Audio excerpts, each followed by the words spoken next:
playing dice, shooting craps. The song is about basically doing something or not doing something, you know. So I could sit here and just do this all day long, or I could do something else. Throw My Bones is a game of chance.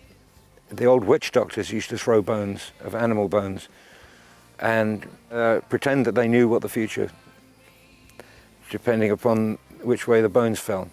The witch doctor and the chief, they were hand in hand to cover the physical and spiritual needs of the tribe.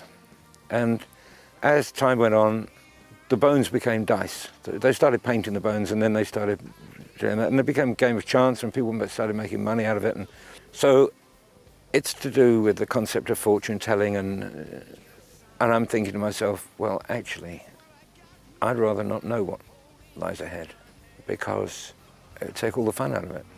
Drop the weapon, kick it away. Drop your gun. Drop the Weapon is about an emotional rage I had, I suppose, one day reading about yet more kids being shot and stabbed to death in London. The figures were horrendous, hundreds. I didn't see anyone talking sensibly about it. Guns, guns, guns.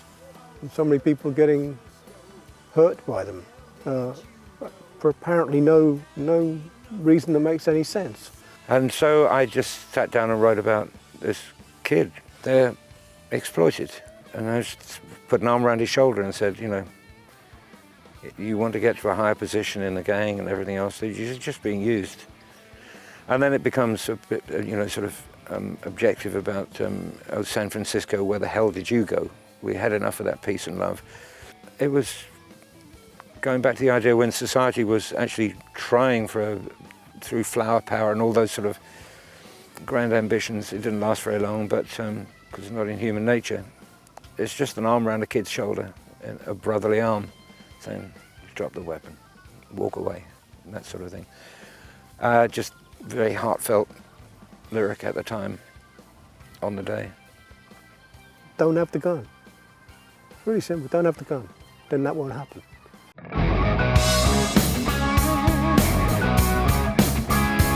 Well, sort of speaks for itself, doesn't it? You know, we all think we got different things going for us, and we may come from different parts of the world, but turn the lights out. Who knows? Yeah, well, we are, aren't we? I mean, you take a Catholic and a Protestant, and you take people with long vendettas, and you put them together in a room naked in the dark, and they probably get on very well. If they don't know their history, they're just two complete strangers. And the need for conversation, company. For every action, there's an equal and opposite reaction. I mean, you can apply that to human psychology, I think.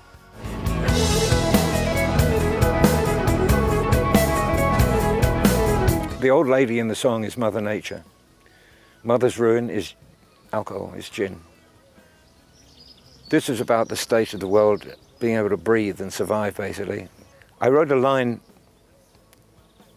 a year before that was one of those colour phrases I was talking about. And I just liked the phrase, she blew all the leaves off my tree. And I thought, that says it all. It's very obvious to anyone who cares that things are hotting up a bit. We have overpopulated this planet so unbelievably heavily at an exponential rate in my lifetime alone.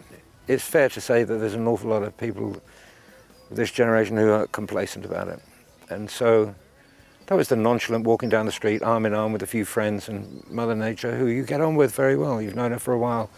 And the kids seem to be getting alarmed. Don't worry, kids, it's nothing at all. The music is sensational. The interchange between guitar and Hammond organ is amazing. It's my favourite song.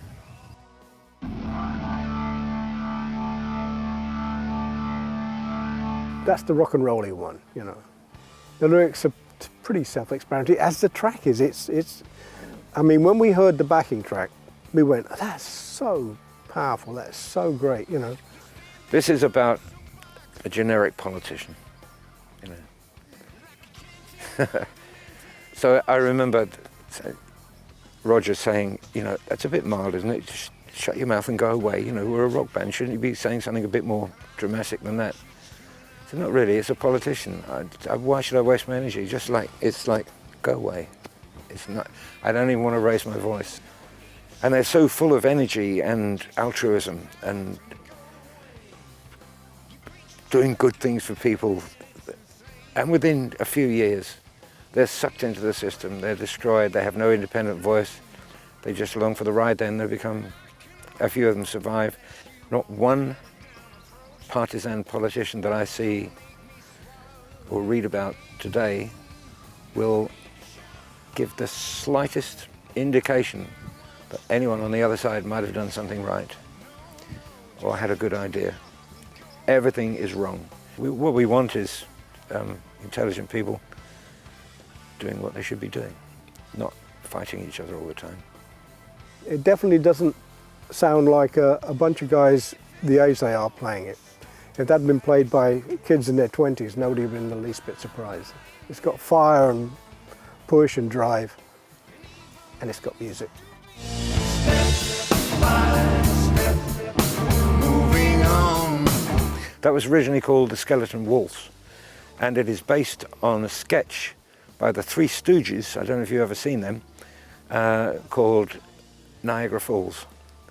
I never quite got the gist of it. I think one of them gets hypnotized, and every time someone says Niagara Falls, he turns, and then step by step, and he goes and starts beating the guy up, flipping his tie and doing all that stuff they do. But it was just that little rhythmic moment and that moment of, it grabs your attention. Wonderfully odd, the way that the time moves in it. It's rhythmically very pleasing because it doesn't remind you of anything. And the way that the lyric works with that rolling thing, it's very satisfying. You put it on, you turn it up because that really feels nice, you know. I had to go right back to singing with Steve in line, and it worked beautifully. It was fantastic. We were both very happy with it. Of course, halfway through, it goes completely nuts. And all the time signatures, this is typical Deep Purple jamming in the studio, not giving a monkeys about who's listening. But I love it.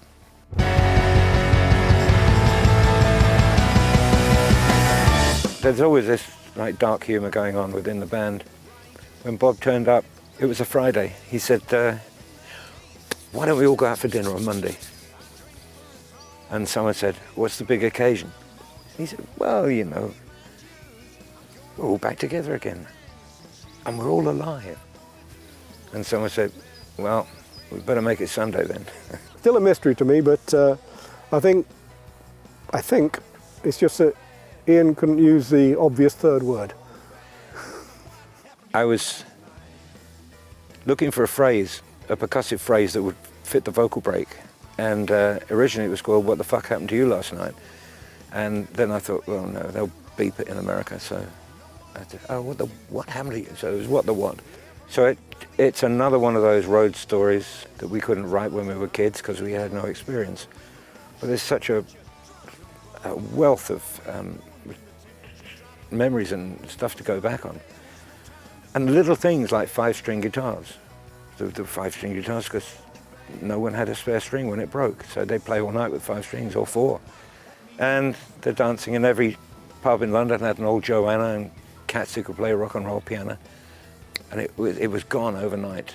No one knows any folk songs, English folk songs anymore. You might find a few down in Cornwall and a few up in the northeast, but because that was the entertainment in a pub, sit around and play. And it wasn't just old songs, you know, people would play rock and roll as well. And but that's all gone. But you remember it and treasure it for what it was because it gave birth to other things.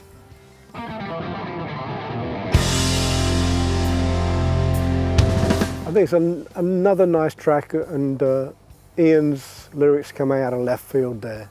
It's basically a biographical song, like I'm always looking the wrong way or going the wrong way around. And it's like I was looking over there, but all the time it was under my nose. It was that kind of thing, and I know it happens, but it never sticks to my shoes. You can't get me down, I've got the things of looking up blues, and that's my favorite opening line of all time. Basically, you're just lost in a world of your own, and dreaming and facing the wrong way, going the long way around. I remember that pretty early. I had the tune for that pretty early in the rehearsals because it was good pitch for me. I've still got to listen to that some more to try and pick more stuff out of it, you know, because sometimes it hits me something which makes me think, and then I think I've got it, and then I realise I haven't got it at all. That's the fun of it.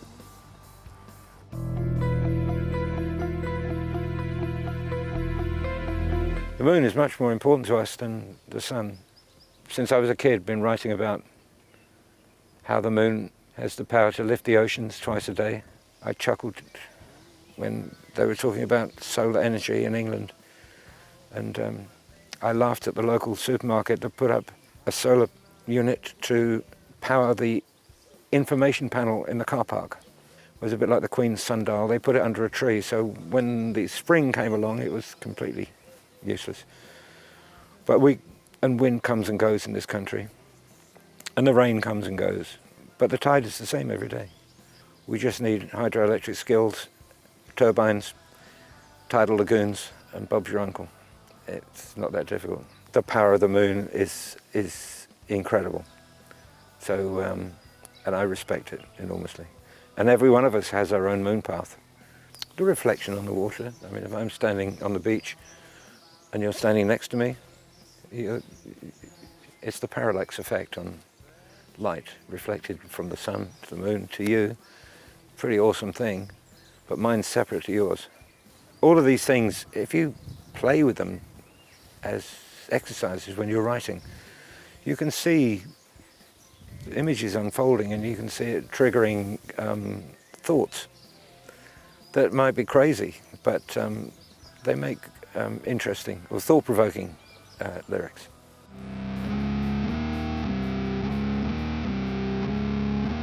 That's one of the most insane pieces of guitar playing I've ever heard in my life. It's an introduction to Man Alive, basically. It sets the theme after an explosive beginning. I wasn't expecting that when I heard it. I went, whoa, my God, it's amazing. Well, that was a nice way of linking things together. Bob had this idea of having like a mini suite on the record, and it was just something that would link one tune with another. And again, something that we knocked together fairly quickly. But it's a very short piece, and as it should be. And it's the introduction to the next song, which is Man Alive.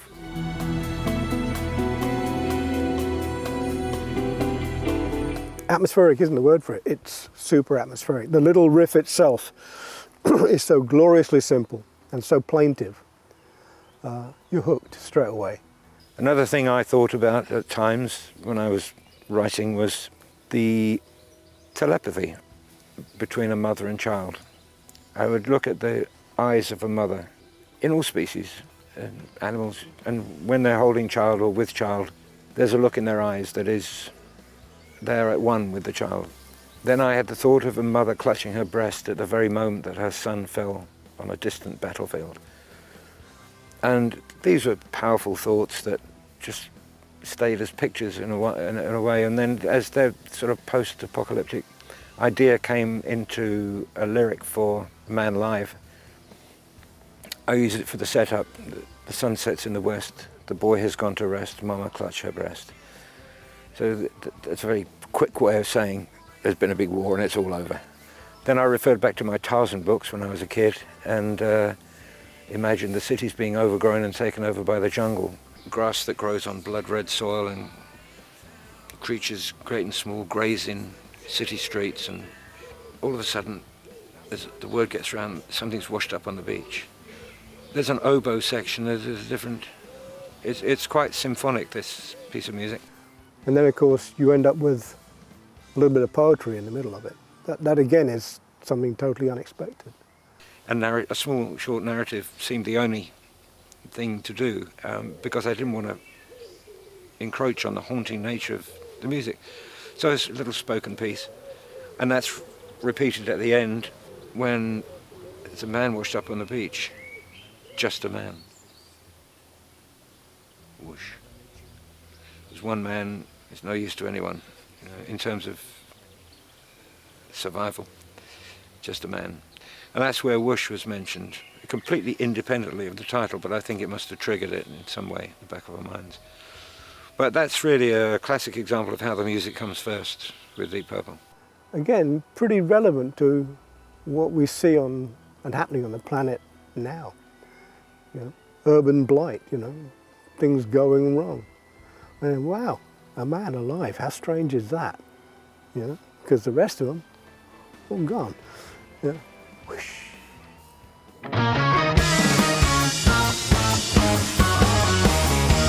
When we started the record, Bob had a great feeling this would be the last one.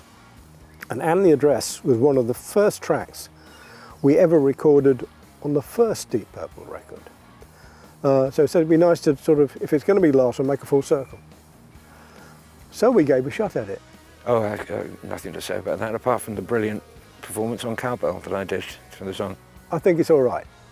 I'm not sure it's as good as the original, but then again, I don't think you can ever really go back and improve on something which was its moment. But I think it's a nice little rounding of the circle.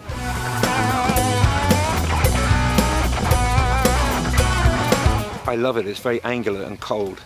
It builds as it goes on. It's all about dreaming, but it's what you dream about, and that's not really important. There's only one really important thing on this track, and that is the guitar solo for me. With due respect to all the other guys, it's magnificent. Bob said to Steve, "Hey, why don't you try that Dan Electro?" Bob has a load of guitars on stands in the studio. Steve just picked it up and went, "Oh yeah, okay." It's one of the greatest solos that I've ever heard in my entire life. Phenomenal. And that's why that song's worth listening to. I'm dancing in my sleep.